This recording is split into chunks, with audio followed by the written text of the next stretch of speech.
Hey everybody, Derek Chauvin is in the news again, and just when you thought that this was a finished issue, rumors are abound that Derek Chauvin, the Minneapolis police officer charged and convicted in the death of George Floyd, may receive a pardon. Now, Chauvin was tried and convicted in March of 2021 of unintentional second-degree murder, third-degree murder, and second-degree manslaughter of George Floyd in an incident that happened in 2020, almost 5 years ago to this day. He was the first white Minnesota police officer to be convicted of murdering a black person. But here's the thing. So the murder and manslaughter charges are state-level offenses, and Minnesota Governor, failed VP candidate Tim Walz, has indicated zero intention to pardon Chauvin. So how can this be? Chauvin was indicted by a federal grand jury in February 2021 for the charge of violating George Floyd's civil rights. Coupled with this was a similar incident in 2017 where Chauvin restrained a 14-year-old boy using his knee in the boy's back, sound familiar, and hit him with a flashlight several times. Both of these cases were sources for a federal grand jury indictment, and after initially pleading not guilty, 3 months later, there was a revised plea hearing where he basically pled guilty. And, you know, he also pled guilty to violating the civil rights of both George Floyd and the 14-year-old boy from the 2017 incident, and he was sentenced to 22 and a half years in prison for the criminal charges, the murder and manslaughter charges, and then 21 years on the federal civil rights charges, which he pled guilty to, and both sentences were allowed to be served concurrently, meaning at the same time. So, is Trump going to pardon Chauvin on the federal civil rights charges? That's the rumor. But it wouldn't set Chauvin free because he's still in prison for the death of George Floyd, and that's where all this is being brought to the forefront in the national conversation once more at this point in time. And the tribalism relating to this is reaching a fever pitch. I mean, it's almost predictable where people land on the issue. If you're on the left, Chauvin's a evil, guilty, racist cop. If you're on the right, Chauvin's an innocent man who did no wrong. He was just a police officer doing his job, and it was fentanyl that killed George Floyd. But the truth, as it seems to be always, is somewhere in the middle, and that's what I'm here to discuss today. To preface, I used to be a deputy sheriff, so I do have experience in this arena, and I'm by no means a seasoned expert, but I do have many years of experience under my belt. But that in no way means that people without law enforcement experience can't discuss this matter. In fact, I wholeheartedly disagree with the gatekeeping, especially on this topic. People who've never been cops absolutely should be allowed to have an opinion on law enforcement and should be allowed to share their perspective. They are stakeholders on this topic just as much as police, because they are, after all, the customers and who police are supposed to serve. Having said that, I do approach this situation as objectively as possible and have from the beginning. There are multiple facets to this case, and nothing is as black and white as hyper-partisan individuals would have you believe. So on the one hand, I do think he didn't really get a fair trial. I mean, it was the center of riots, controversy, and very loud calls to defund the police, and the backlash was so fierce and so crazy. I personally was happy that I left the law enforcement profession just eight months before this incident. It was also a catalyst for Democrat lawmakers, DAs, and other government officials to make things very difficult for police to do their job here in Colorado. So I almost feel like I was fortunate to leave the profession. Maybe one day I'll get into my reasoning for that, but that's another conversation for another time. I did not leave in disgrace, and I was not fired. On the other hand, I do believe that Derek Chauvin played a significant role in the death of George Floyd, and I'll get to that in a moment.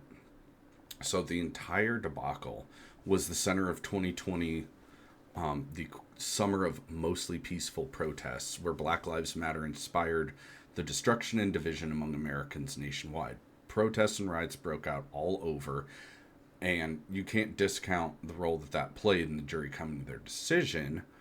I mean, imagine if you were on the jury. The conversation must have taken place, and I'll bet at least one of those jury members thought, regardless of what the evidence shows, if we acquit this guy, this city is going to burn. I mean, that had to have been a consideration. But did it play as big of a factor into the conviction? We'll see. Now, the facts of the case, and I'm sure by now everybody's seen the video, but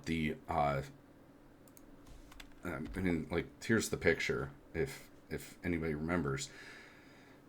They were called because he was allegedly using a counterfeit $20 bill at a convenience store. He was arrested, and then he was from the body cam footage, and I've watched it front to end multiple times. It appeared that he was having difficulty breathing while standing outside the police car and resisted getting in the police car. According to the report, he fell to the ground and was laying on the ground face down when Chauvin knelt and put his knee on his neck for a period of longer than 9 minutes. 9 minutes and 29 seconds to be exact. Now, part of the time, 2 other officers placed their knees on Floyd's back, and Floyd repeatedly stated he couldn't breathe. For the final 2 minutes, Floyd was motionless and reportedly had no pulse, and the kneel was maintained even when EMTs showed up and began rendering aid. Now, Floyd's death was ruled by a medical examiner as homicide by means of, quote, cardiopulmonary arrest complicating law enforcement subdual, restraint, and neck compression. And the ME commented that fentanyl and methamphetamine intoxication increased the likelihood of death. The report also noted that Floyd had underlying health conditions as well that may have been contributing factors in his death. A second autopsy, an independent one commissioned by Floyd's family, found the same finding of homicide and cited asphyxia due to neck and back compression. Critics will state that his ability to verbalize indicated that he could breathe. However, as anyone who's been placed in a face-down prone position and someone applying any amount of pressure to your back, shoulders, or neck can attest that breathing is labored and difficult. These are facts outlined by licensed medical examiners and were found to be points of fact at the trial. Now, my thoughts. I was never trained that you kneel on an arrested subject for an extended period of time. The only times this is necessary is to gain control and subdue a subject for handcuffing, and following several high-profile instances of in-custody deaths, I was trained to be extremely cautious of positional asphyxia. This is a phenomenon where a person's body position restricts their ability to breathe adequately. And sure, you can breathe, but to a degree, and it is not very sufficient. I'm also surprised this term didn't come up more often in this instance, and I fail to see any logical necessity of Chauvin kneeling on Floyd for as long as he did. 9 minutes is a long time, and I still don't understand to what end.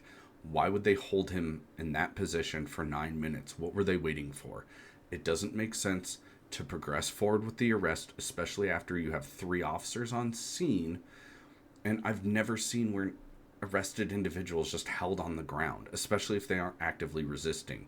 Usually you hold them down, you get the cuffs on them, you gain control. If they're actively resisting, you maybe get some additional restraints or means of control.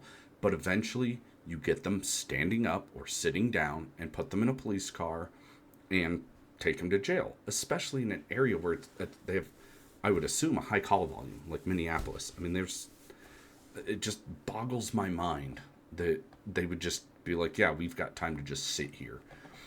So the facts revealed in the civil rights violation indictment, this isn't the first time Chauvin has kneeled on a suspect for an extended period of time. In the previous 2017 incident, it's reported that he held down the 14-year-old for almost 17 minutes with his knee on him, adding in the flashlight strikes.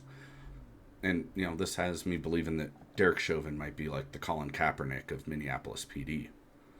Now, do I think Chauvin intended to kill George Floyd? No. But it was through his negligence, recklessness, and in combination with Floyd's drug use, all of these factors together caused the death of George Floyd. The unintentional second-degree murder charge seems to be appropriate. Of course, there's going to be anti-cop accusations thrown around, and while I do not unconditionally back the blue, I do give police the benefit of the doubt most of the time. But when they step outside the bounds of their duties and failed to use good tactics, which I think this is an instance of. And the chief even said he violated department policy. Even if this supposed neon neck restraint was approved by the department, doesn't make it right. And I will call out this bad behavior. In this case, I honestly do think that Derek Chauvin was a bad cop. And I don't think he should be given a pardon for any of his convictions, federal, state, or otherwise. Now, Floyd's death may not have resulted if he didn't use fentanyl and meth and just simply was kneeled on, but I also think his death may not have resulted if he had not been kneeled on. The toxicology report did indicate that Floyd had 11 nanograms per milliliter of fentanyl in his blood, which in some cases some medical experts say could be a lethal dose, but it all depends on tolerance, and we don't know how much of a chronic user George Floyd was, so I don't think independently he died of an overdose. They're just, the facts don't, it doesn't support that. And so I think his death was directly attributed to a combination of the drugs and mechanical asphyxia, a la Chauvin's knee on his back, neck, that part of the body. I mean, it's all interconnected anyway, the torso. So bottom line, I think that Chauvin's actions were a major contributing factor to George Floyd's death, period. End of story. To what degree, I can only speculate. If I had to come up with a number, I'd say it's no less than 40%. And the appeals to both the Minnesota Supreme Court and the United States Supreme Court both affirmed this conviction, regardless of the fairness of the trial, which, full disclosure, I mean, I don't think he got, like, the most objectively fair trial. However, I do think that he still would have been convicted and found culpable by any jury under any objective view of the facts of the case whatsoever. And that's why this whole conversation coming back up again about, Derek Chauvin was just doing his job and, George Floyd died of an overdose. I don't think that's the case at all. And that's just people reaching, and the tribalism resulting from this, saying, this and that and all this, it doesn't make any sense.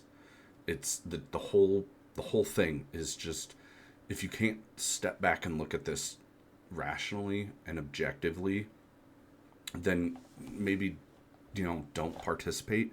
And I know there's going to be a ton of people saying that, once again, because this conversation, we already hashed over this conversation in 2020, 2021, and I think even in 2022. So it's been a horse that's been beaten to death, and now we're dragging it back out of the ground and beating it some more. And I don't think it's conducive to the national conversation. No, not all cops are murderous a-holes that are out to kill the black man. And no, not all black people are criminals and thugs. Do I think that George Floyd was an innocent victim in all this? No. He was high. He was trying to pass a counterfeit bill. And he's got a lengthy criminal history. He was not a good guy. He was not a saint. But on the other hand, I don't think Chauvin was a very good cop. There's reports of him being aggressive and overly violent towards suspects. So honestly, I think the whole thing is just a confluence of two bad actors meeting at the wrong place, the wrong time, and someone died. That's it. And do I think that George Floyd should have died? No. I don't think counterfeit $20 bill should be grounds for being killed. And I also don't think that 9 minutes is a legitimate and appropriate amount of time to restrain a suspect using your knee on the back of their neck. Period. I like the whole thing people are glossing over is the fact that 9.5 minutes this cop just sat there long enough. He put his hands in his pockets. I mean, for crying out loud, like, his hand is in his pocket. He's totally relaxed and chill. Like, who does that? I think that right there shows a, as the report says, depraved mind, depraved heart, whatever you want to call it. I think that Derek Chauvin is guilty of some sort of negligent, reckless homicide. Maybe not maybe not intentional homicide, but definitely unintentional. And so that's where we are today. And I know this is a pretty short one, and I just published an episode yesterday, but I needed to get this out because it is something we're in the national conversation about. And, I'm trying not to engage on Twitter with some of this, but I had some mental midget trying to say that he was kneeling on his shoulder and that's not enough to cause asphyxia.